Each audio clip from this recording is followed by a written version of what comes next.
भाजपा सरकार जो यूजीसी लाई है, इनका मुख्य उद्देश्य ही हमारे पूरे समाज को आपस में लड़वाना रहा है। यूजीसी का समर्थन आपकी पार्टी कर रही है। असल में जो यूजीसी का विरोध कर रहे हैं, उनको असल में पता ही नहीं कि यूजीसी वो किसके लिए है। यूजीसी का समर्थन अगर कर देती है तो क्या आपकी पार्टी नरेंद्र मोदी सरकार के साथ जाएगी? वो इस कानून का समर्थन करे, ना कि भाजपा सरकार का समर्थन करते हैं। भाजपा सरकार बिल्कुल आई है और अगर ये बिल पास करती है तो इसके बावजूद जिस समाज के लिए बिल लेकर के आई है वो समाज उनके साथ नहीं जा रहा है। हमारा सरकार से मतलब नहीं है। हम यूजीसी बिल के साथ इसलिए हैं क्योंकि इस बिल से हम लोगों को समानता मिलेगी। आपकी पार्टी के मुखिया चंद्रशेखर लगातार बात करते हैं दलितों की। दलित समाज से वो सरकार में सत्ता में आ सकते हैं। ब्राह्मणवाद और ब्राह्मण दोनों अलग अलग शब्द हैं। ब्राह्मण एक जाति हो जाती है और ब्राह्मणवाद एक विचारधारा हो जाती है। आप किस प्रकार से अपने समाज का उत्थान करेंगे? आने वाले समय में सरकार को, भाजपा सरकार को सबसे बड़ा खामियाजा इसका भुगतना पड़ेगा। ये क्या है कि ब्राह्मणवाद की छाती पर बिरसा, फूले, अम्बेडकर सिर्फ सवर्णों के दम पर तो ये चुनाव जीत भी नहीं पाएंगे। देश में यूजीसी गाइडलाइन सरकार लेकर के आई। समाज दो खेमे में बट गया है, एक तरफ सवर्ण समाज, एक तरफ ओबीसी समाज और एससी समाज। हमारी लड़ाई किसी जाति से है ही नहीं, ना ठाकुर समाज से, ना ब्राह्मण समाज से।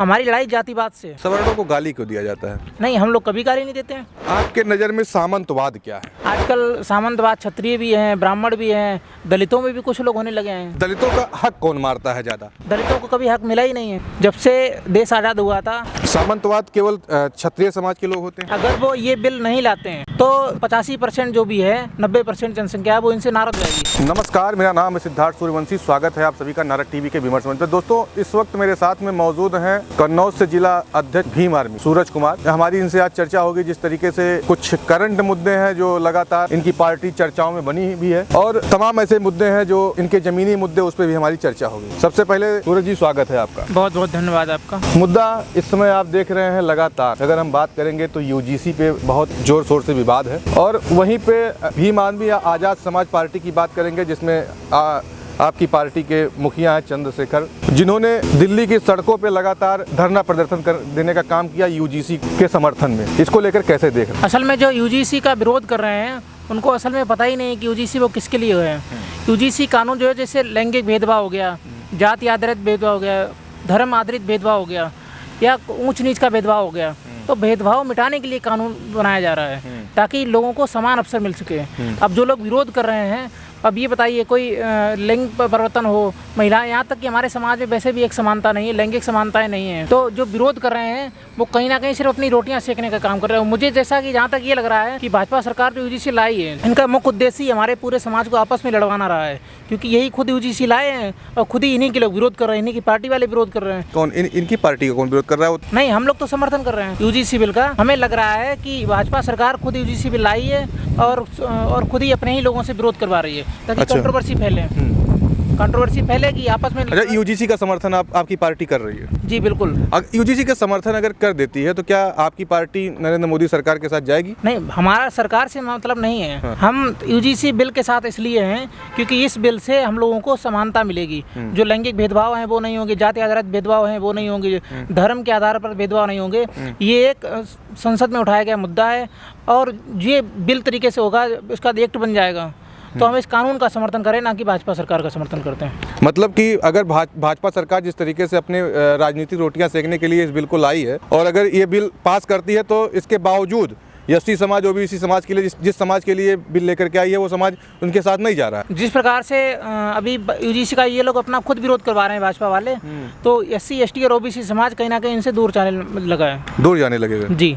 अच्छा, ये बताइए आप किस प्रकार से अपने समाज का उत्थान करेंगे? हमारा उद्देश्य सदैव ये रहा है कि समाज के हमेशा एक निचले पायदान में जो सबसे गरीब व्यक्ति है, गरीब तबका है, जब तक उसका उत्थान नहीं हो जाता है तब तक हम नहीं मानते हैं कि विकास हुआ है। आज आप देख रहे हैं कि शिक्षा का स्तर क्या है, चिकित्सा का स्तर क्या है, रोजगार का स्तर क्या है। तो जब तक ये स्तर मजबूत नहीं हो जाएंगे, गरीब से गरीब व्यक्ति को अच्छे संसाधन मुहैया नहीं हो जाते हैं, तब तक हमारा उद्देश्य जारी रहेगा, हमारी लगातार कोशिशें जारी रहेंगी। आपकी पार्टी के मुखिया चंद्रशेखर लगातार बात करते हैं दलितों की। दलित समाज से वो सरकार में सत्ता में आ सकते हैं? सिर्फ दलितों की बात नहीं करते चंद्रशेखर भैया, बहुजनों की बात करते हैं और सभी लोग, क्योंकि अभी जो हमारा सवर्ण समाज है वो सक्षम है, आर्थिक रूप से भी सक्षम है, राजनीतिक रूप से भी सक्षम है, तो उनको अवसर मिलना चाहिए जो सक्षम नहीं है। तो हम लोग बहुजनों का साथ देने की बात करते हैं, लेकिन हम लोग कभी ये नहीं कहते हैं कि सवर्णों के साथ अन्याय हो या अत्याचार हो।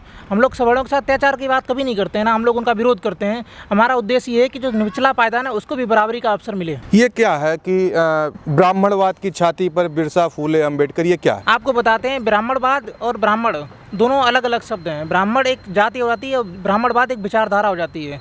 वो विचारधारा जो SC ST OBC को मानती है कि तुम शूद्र हो, तुम नीचे हो, और जब उसको ब्राह्मणवाद वो विचारधारा है जिसमें हम लोगों को नीचा दिखाने का काम किया जा रहा है, तो हम लोग उस विचारधारा को बहिष्कार करते हैं। ब्राह्मणवाद की विचारधारा को, ब्राह्मणवाद मतलब जाति नहीं विचारधारा है आपके कहने का मतलब? ब्राह्मण जाति, लेकिन हम लोग ब्राह्मणों का विरोध नहीं करते हैं। हमारा विरोध हमेशा ब्राह्मणवाद का रहा है। वो एक विचारधारा है जो इंसान को इंसान नहीं नीच समझती है। मैंने आपसे कहा जैसे कोई भी हो सकता है, उसमें क्षत्रिय भी आ सकते हैं, हो सकता है कि SC समाज में कुछ लोग ऐसे हों जो सक्षम हो जाएं, वो दूसरे को नीच समझने लगे, तो वो एक विचारधारा है, सामंतियों की विचारधारा।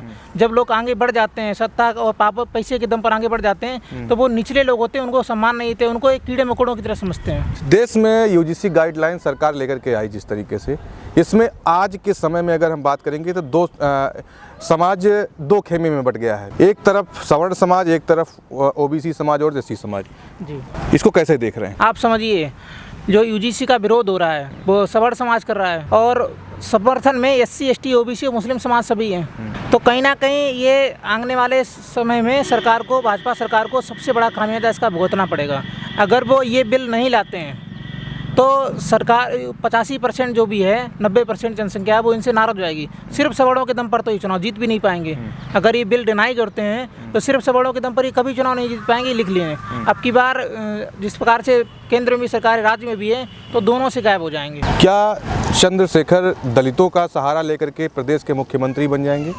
दलितों की बात हम करते ही नहीं, हम सिर्फ बहुजनों की बात करते हैं।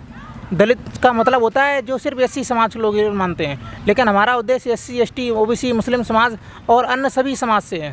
और हमारी लड़ाई किसी जाति से है ही नहीं, ना ठाकुर समाज से, ना ब्राह्मण समाज से। हमारी लड़ाई जातिवाद से है।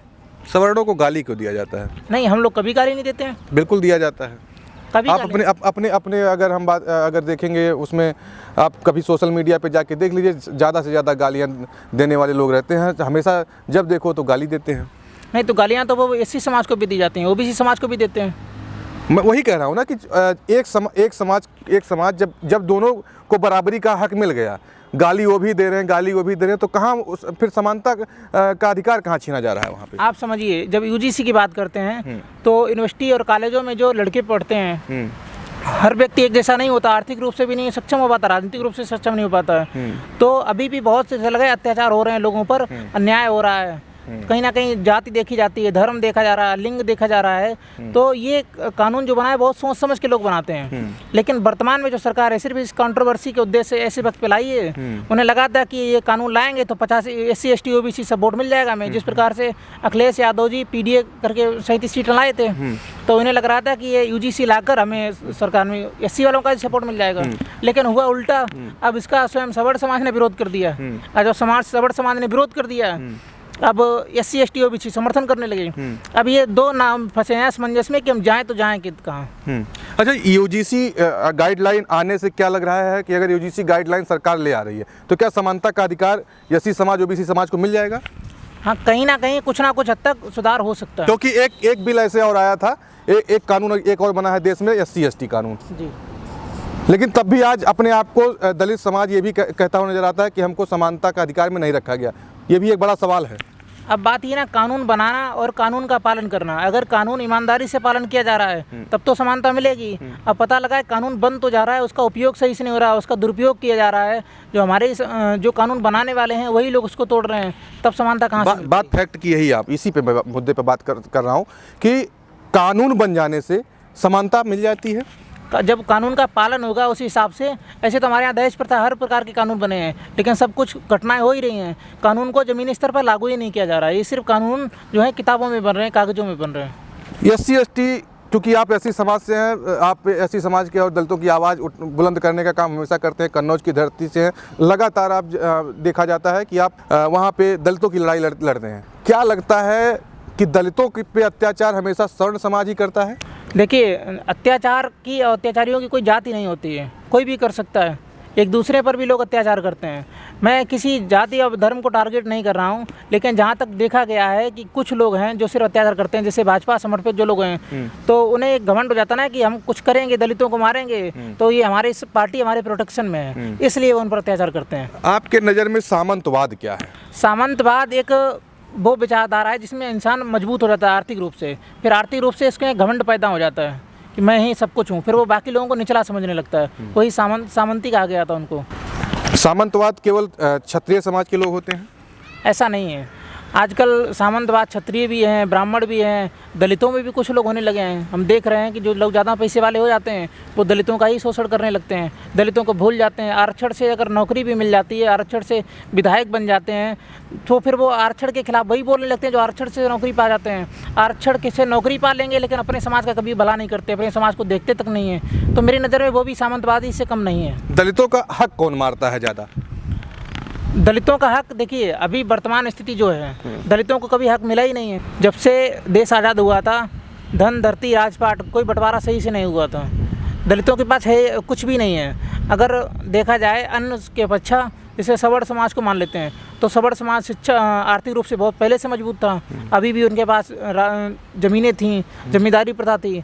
बाकी दलितों और SC ST OBC को तो सिर्फ शूद्र कहा गया था। शूद्रों को काम था सेवा करना, तो उनसे सिर्फ सेवा करने का। अब समानता जब धीरे धीरे मिल रही है, बाबा साहब ने संविधान में अधिकार दिया, हम लोगों को बोलने का अधिकार दिया, आज मैं आपके सामने बैठा हूँ, उस मंच पर बोलने का अधिकार दिया, तो धीरे धीरे कहीं ना कहीं परिवर्तन हो रहा है। लेकिन जो वर्तमान सरकारें हैं वो दबाने का काम कर रही हैं हमारे सिद्धांतों और अधिकारों को।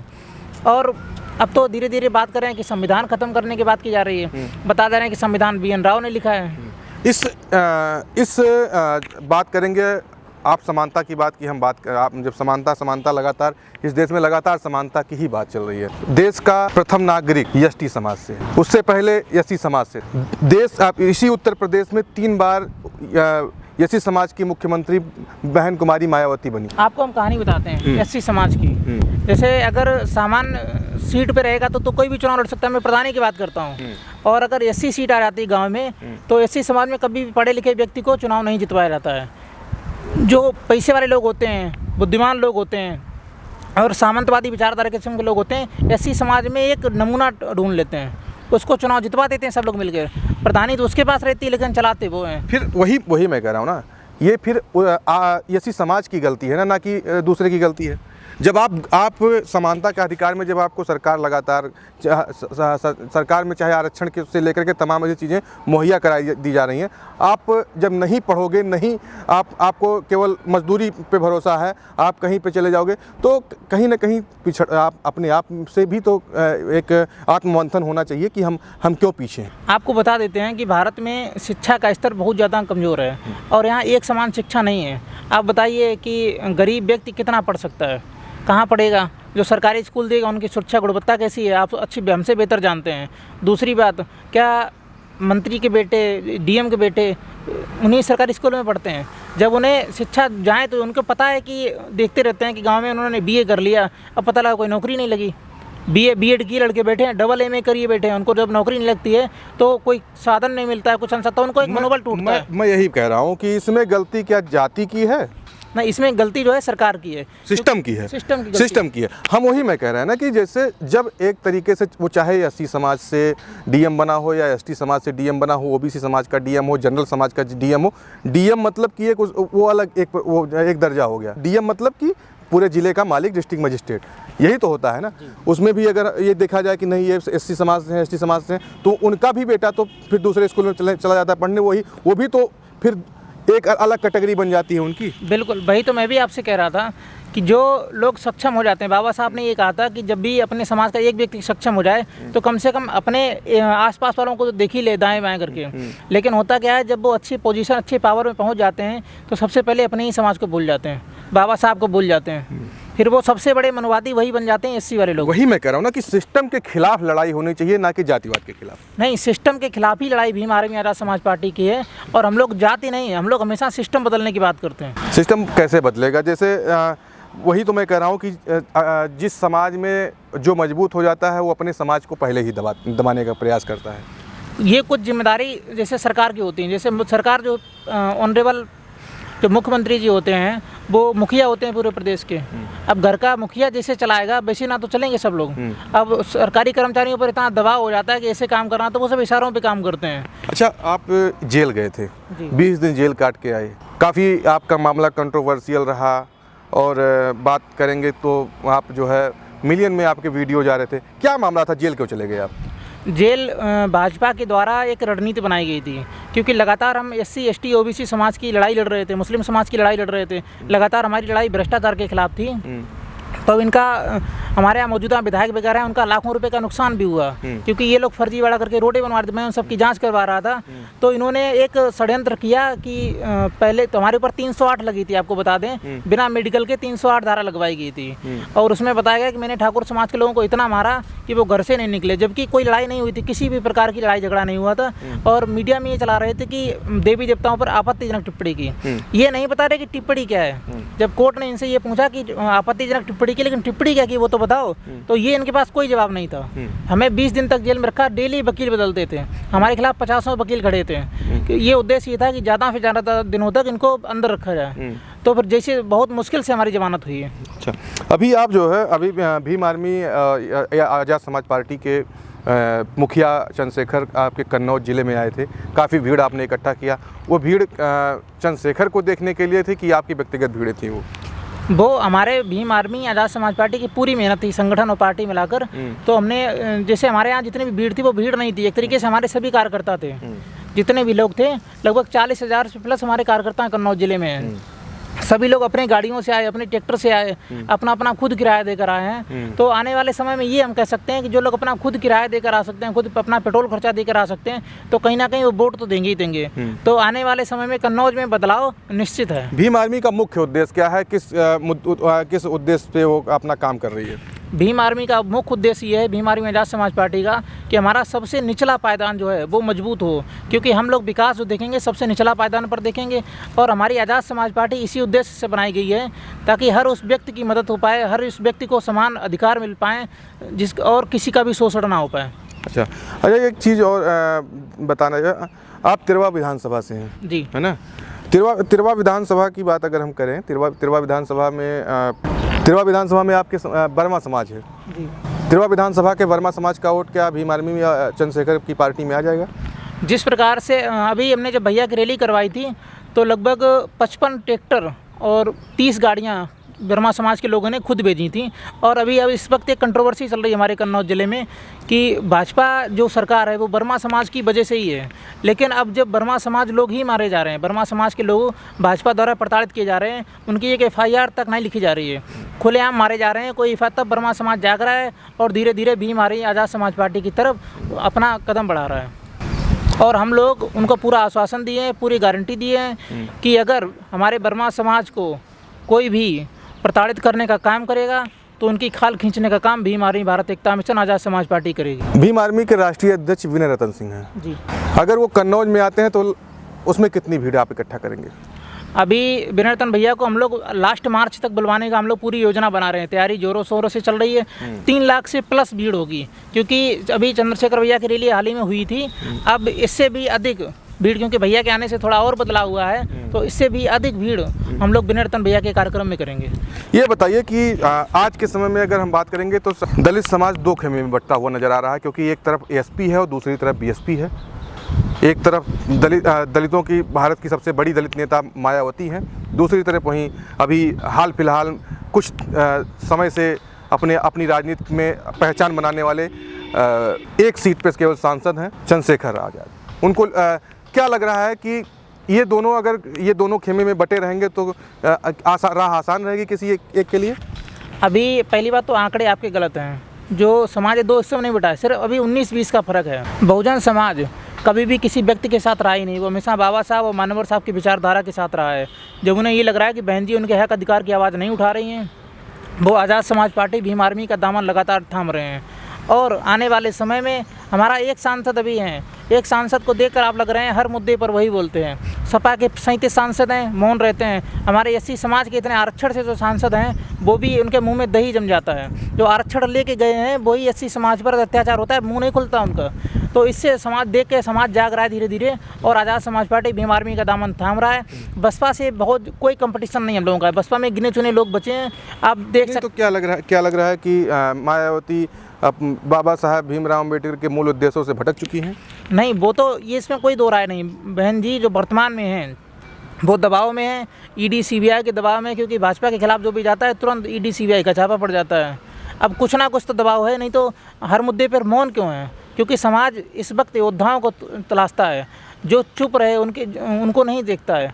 आने वाले समय में जो राजनीति रहेगी, जो उनके लिए हक आवाज़ की लड़ेगा, समाज उसी का साथ देता है। धीरे धीरे करके बहन जी और बहुजन समाज पार्टी जैसे आरपीआई गायब हो गई थी, वैसे ये भी गायब हो जाएगी। मतलब कि एएसपी के सामने बीएसपी खत्म हो जाएगी जी। जैसे अभी आरपीआई पार्टी बनी थी, बाबा साहब ने आरपीआई पार्टी बनाई थी, तो मानवर साहब ने बीएसपी बनाई थी, तो आरपीआई खत्म हो गई थी। आरपीआई का विकल्प था बीएसपी, अब वर्तमान में बीएसपी का विकल्प बनकर आई है एएसपी। अब सिर्फ बहुजनों की लड़ाई लड़ रही है सिर्फ एएसपी, और कोई नहीं। मतलब कहने का वही मैं कहना चाह रहा हूँ ना कि एएसपी जो है बीएसपी को खत्म करेगी आने वाले समय में। नहीं, हम लोग नहीं खत्म करेंगे, लोगों ने ही उनको दरकिनार कर दिया है। भाई जब समाज दूसरी तरफ से जाएगा तो तभी तो चीज़ें खत्म होती हैं, पार्टियां तभी तो खत्म होती है। एक समाज की विचारधारा है, वो अपना दलित समाज अपने नेता को ढूंढता है कि हाँ मायावती हमारी लीडर हैं, चंद्रशेखर हमारे लीडर हैं। अब जब आप वही तो कह रहे हैं कि अगर मायावती आपकी चीज़ों को नहीं बोल रही हैं, आपके समाज की बातों को नहीं रख रही हैं, लड़ाई नहीं लड़ रही हैं, तो फिर ऑटोमेटिक बीएसपी का वोटर खिसक के एएसपी में जाएगा। यही तो अब वर्तमान समय में आप देखिएगा, बिहार में भी चुनाव हुए थे, तो वहाँ हर जगह सीटों पे में अच्छा खासा वोट मिला है। और ये एक नई पार्टी होने के नाते कोई बहुत छोटी बात नहीं, बहुत बड़ी बात है। और जब लगातार चंद्रशेखर भैया हर दिन रैली करते हैं, हर दूसरे तीसरे दिन रैली उनकी होती है। बहन जी सिर्फ ऑफिस में बैठ के राजनीति कर रही हैं। अब समाज ये जान चुका है, अगर समाज में राजनीति करनी है तो ग्राउंड पे उतरना पड़ेगा। और चंद्रशेखर भैया ने सिखा दिया मेहनत करना लोगों को। जिन लोगों को ये लगता था कि एसी वाले ऑफिस में बैठ के मेहनत राजनीति कर लेंगे, अब नहीं। आप देख रहे हैं कि हमारा एक सांसद है, फिर भी वो सड़कों पर भाग रहे हैं, लोगों को न्याय दिलाने के लिए भाग रहे हैं। तो कहीं ना कहीं जनता अब जाग चुकी है। जनता कह रही है कि अब सिर्फ सपा और बसपा का विकल्प एएसपी है, और वर्तमान में भाजपा को हरा सकती है तो सिर्फ आजाद समाज। कुछ लोग ये भी कहते हैं लगातार अपने समाज के युवाओं को भड़का करके चंद्रशेखर मुकदमे में फंसाने का काम कर रहे हैं। अब मैं ही हूँ, मेरे पर मुकदमा हुआ था, मैं 20 दिन जेल गया था। अभी बताइए, हमारे सामने हमारी बहनों के साथ अत्याचार होगा, हमारे भाइयों के साथ अत्याचार होगा, अगर उसको हम देखते रहें तो हमसे बड़ा कोई नामर्द नहीं है। अगर हमारे भाइयों के साथ हमारी बहनों के साथ अत्याचार होगा तो हम खड़े होंगे, उनकी लड़ाई लड़ेंगे। मुकदमे एक नहीं 200 हो जाएँ, कोई फ़र्क नहीं पड़ता। लेकिन ये एक बड़ा आरोप जो है कि अपने समाज के युवाओं को भड़काने का काम चंद्रशेखर आज़ाद हमेशा करते रहते हैं। अगर चंद्रशेखर आज़ाद भैया ना होते तो आज जो उनकी बुराई करने वाले हैं हमारे समाज के लोग, ये भी घर में घुस कर इनको मारा जाता। क्योंकि ये भी इनकी मदद करने के लिए भी भीम आर्मी पहुँचती है। ये लोग सिर्फ फेसबुक पे ज्ञान देते हैं, चंद्रशेखर भैया खिलाफ बोलते हैं, लेकिन असल में ये भी जब मारे जाते हैं तो इनकी रक्षा के लिए भीम आर्मी आज़ाद समाज पार्टी ही पहुँचती है। रोहिणी, जिससे चंद्रशेखर के रिश्ते थे, जिन्होंने अपने रिश्ते का खुलासा भी लगातार सोशल मीडिया पे आके कर चुकी हैं, और उनको न्याय नहीं मिल रहा है, ये लगातार उनका आरोप है। उसको कैसे देखिए? कोई एक लड़की होगी, वो अपनी बदनामी बार बार एक ही वीडियो, आप समझ सकते हैं आजकल एआई का ज़माना है, कोई भी वीडियो बहुत आसानी है। हम आपके साथ अभी वीडियो बनाए, इसमें किसी दूसरे व्यक्ति को रिप्लेस कर दें। अब आपके किसके साथ क्या संबंध रहे हैं, और वो संबंध आपको 5 साल बाद याद आ रहे हैं। मतलब जब वो राजनीतिक दौर में शुरुआत कर रहे थे, भीम आर्मी दौर में शुरुआत कर रहे थे, तब इनको कुछ नहीं दिखा। जब उन्हें एक सांसद बन गए तब ये बदनामी करने लगी। उनका कहने का मतलब आप भी सुने होंगे, लगातार सुनते भी होंगे, कि वो कह रही हैं कि जब इनके जब दिन उस समय काफ़ी जब से शुरुआती दिन में राजनीतिक शुरुआत में थे, तब हम इनके साथ में थे। इन्होंने हमसे शादी का झांसा देकर इतने दिनों तक सालों तक हमारे साथ शोषण किया, और शादी उसके बाद जब एक पद हासिल हो गया, एक मुकाम पे चले गए, सांसद हो गए, तो हमको भूल गए।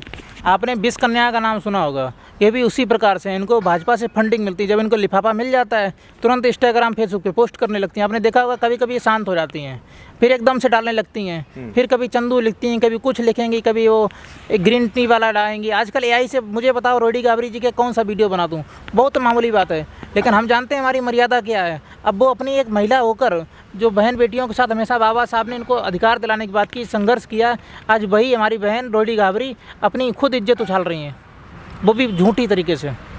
अगर कोई महिला कह रही है तो उसको न्याय मिलना चाहिए, नहीं मिलना चाहिए?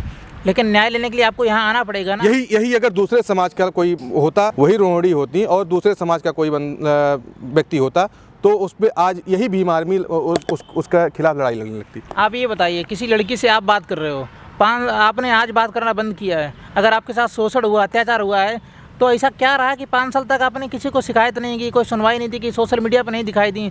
अचानक ऐसा क्या हो गया कि 5 साल बाद आपको याद आ गया कि नहीं, हमारी तो प्रेम कहानी भी चल रही थी? मतलब कि रोहिणी आरोप लगा रहे हैं चंद्रशेखर पर, पूरा तरह निराधार है। अरे कभी जैसे कोई मिल गया, हम आपके साथ फोटो खिंचवा रहे हैं, आज मतलब आपके कहने का मतलब चंद्रशेखर के साथ उनके कोई रिश्ते नहीं रहे होंगे? नहीं, कोई रिश्ते नहीं। आप इसको समझिए, जैसे आपके साथ मैं आज फोटो खिंचवा रहा हूँ, आपके साथ वीडियो बनवा रहा हूँ, कल को मैं किसी बड़े अपराध में पकड़ा जाता हूँ, तो मैं कहूँ कि देखो भैया, सिद्धार्थ भैया का भी हमारे साथ संबंध है, तो ये क्या सही रहेगा? कहने का मतलब कि वो निराधार है।